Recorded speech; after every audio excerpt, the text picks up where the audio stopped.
Halo Tulko Friends, masih di ajang IMS Hybrid 2021.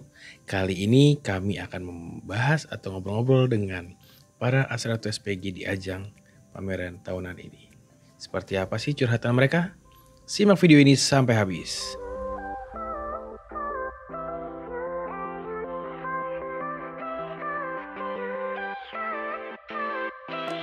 Halo, Halo Kak, boleh ngobrol-ngobrol dikit gak? boleh? Ini sebenarnya sih lebih ke arah eventnya. Ya, Siapa namanya? Caca.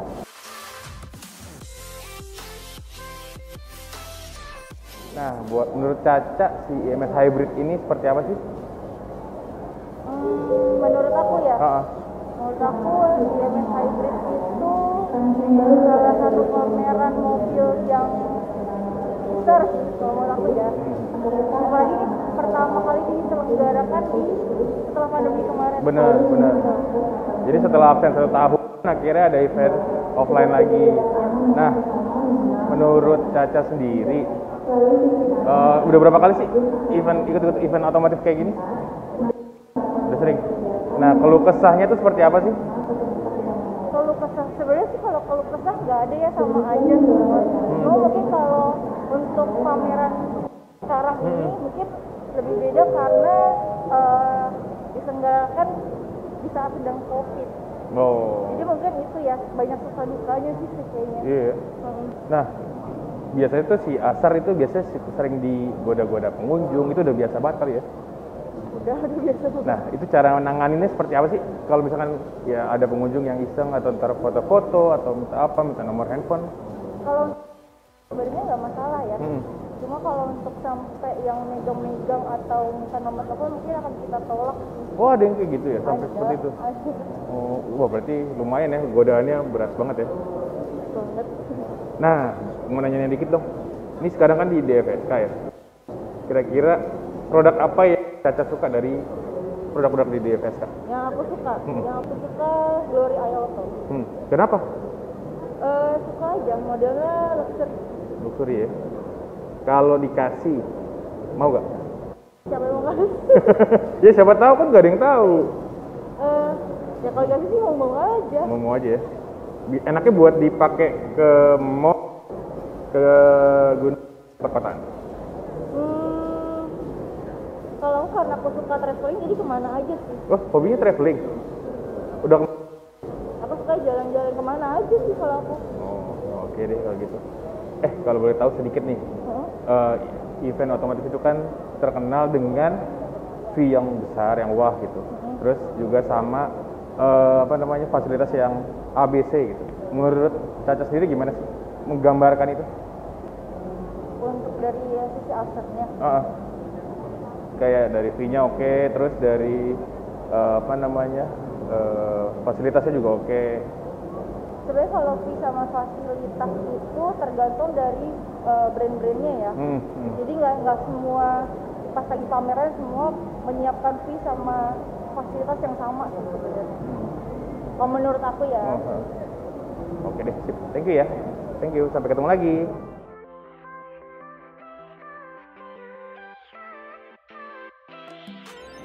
Halo.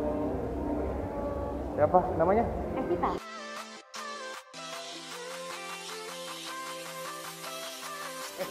Mau nanya-nanya dong, Boleh. sedikit mengenai si IMS Hybrid. Menurut Evita tuh seperti apa sih? Oke, kalau ini kan event offline pertama yang cukup besar setelah pandemi ya.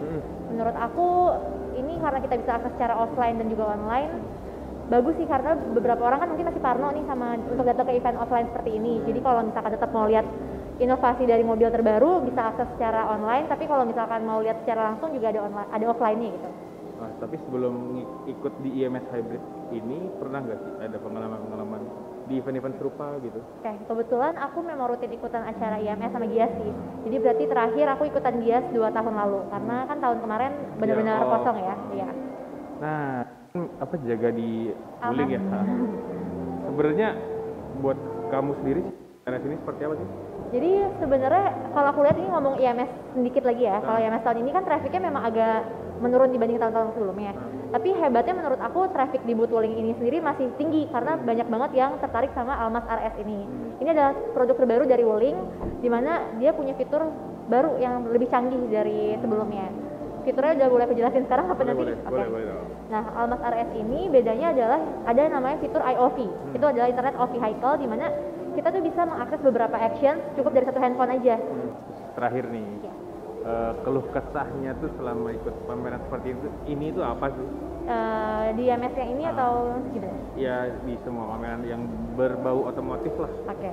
Kalau ke saya sebenarnya sih overall senang sih karena kan sebenarnya kerjanya juga nggak susah ya. Cuman paling kan banyak kayak cowok-cowok yang goda-godain gitu. Dan kita kan juga harus jaga sikap, gak mungkin kayak langsung jutek atau gimana gitu. Jadi harus kayak tahan-tahanin hati aja sih. Cara menangani itu gimana tuh?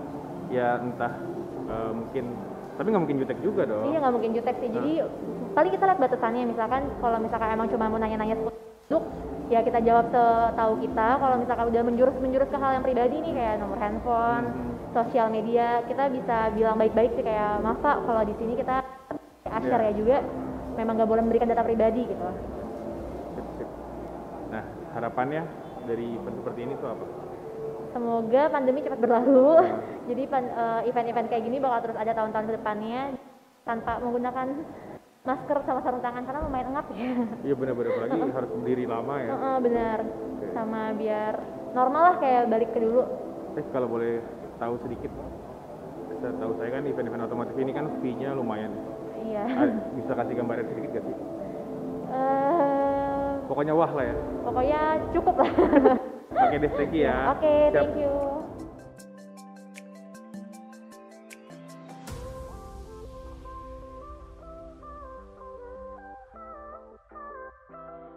Aku tuh mau nanya-nanya nih, menurut kamu IMS Hybrid 2021 itu seperti apa sih?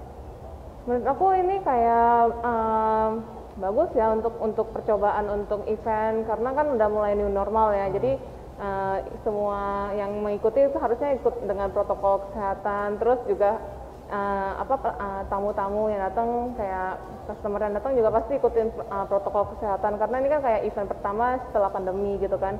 Jadi harusnya sih sukses untuk bantulah ekonomi Indonesia gitu untuk dunia otomotif ini ya. Membahas sedikit mengenai produk itu kan di DFSK ya. Nah aku juga ngeliat nih si Glora E ini. Iya. Jadi mobil komersial yang pertama menggunakan tenaga listrik. Sebenarnya apa sih keunggulan yang ditawarin?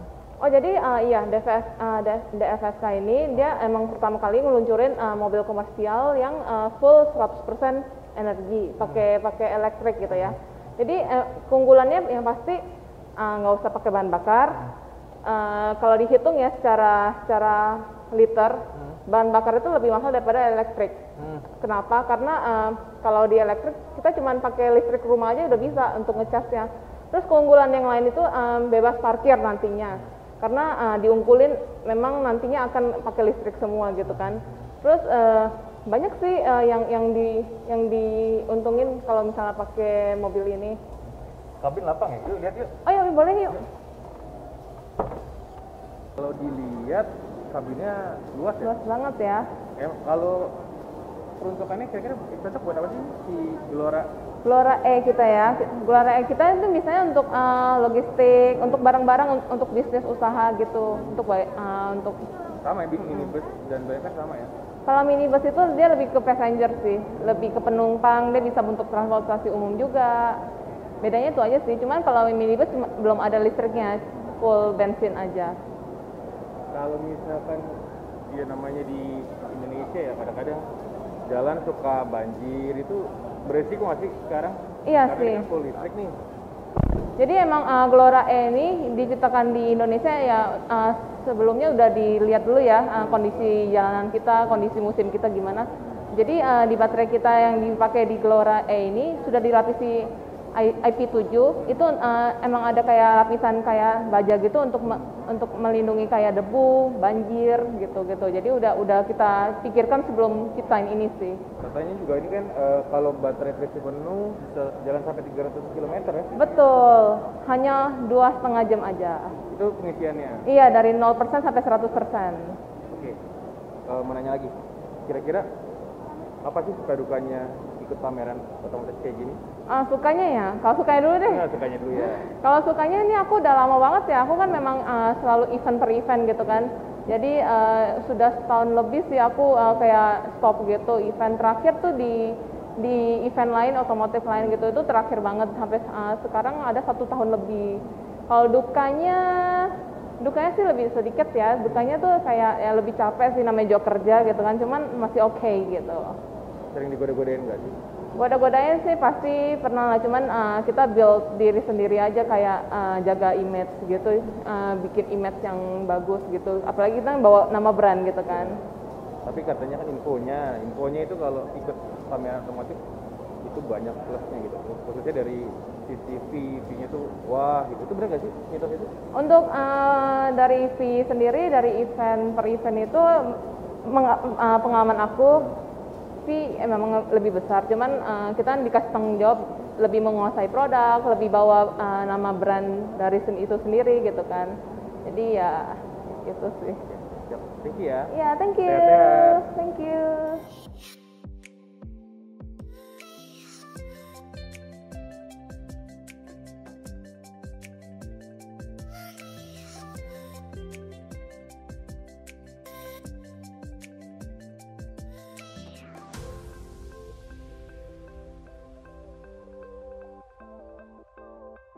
Buat kalian yang ingin mengetahui informasi seputar dunia otomotif, bisa kunjungi otoloka.id.